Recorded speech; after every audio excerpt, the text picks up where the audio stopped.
compassion and community and honesty and decency.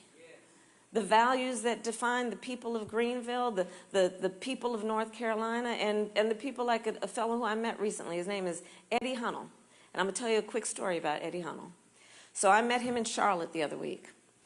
He was visiting Grassy Creek for his son's wedding when he saw a woman in the raging floodwaters.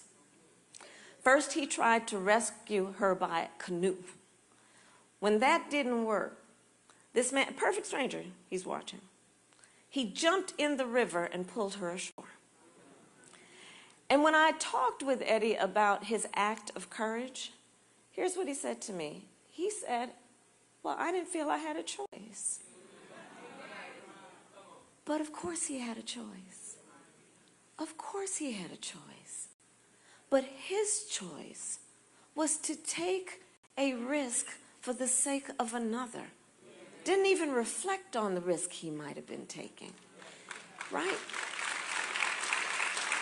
His choice was to follow his conscience. His choice was, in the words of Isaiah, to be a refuge for the needy in their distress.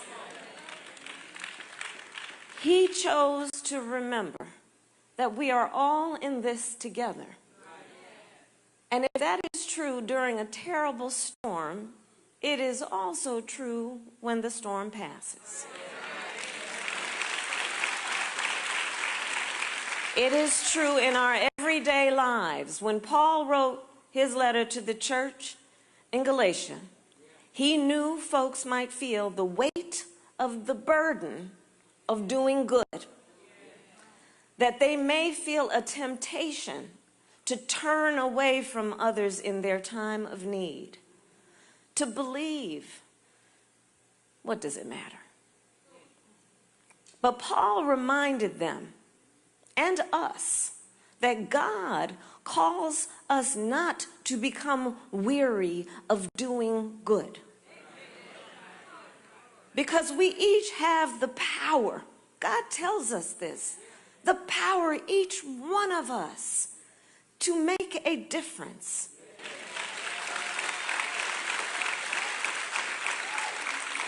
Just as Eddie did, and as the heroes and the angels in this church and all over are doing after these storms across North Carolina, Florida, and impacted communities, we are witnessing faith in action. So I close with this. Let us continue to look in the face of a stranger and see a neighbor. Let us recognize that when we shine the light in moments of darkness, it will guide our feet onto the path of peace. And let us always remember that while weeping may endure for a night, joy cometh in the morning. Thank you. May God bless you, and God bless the United States.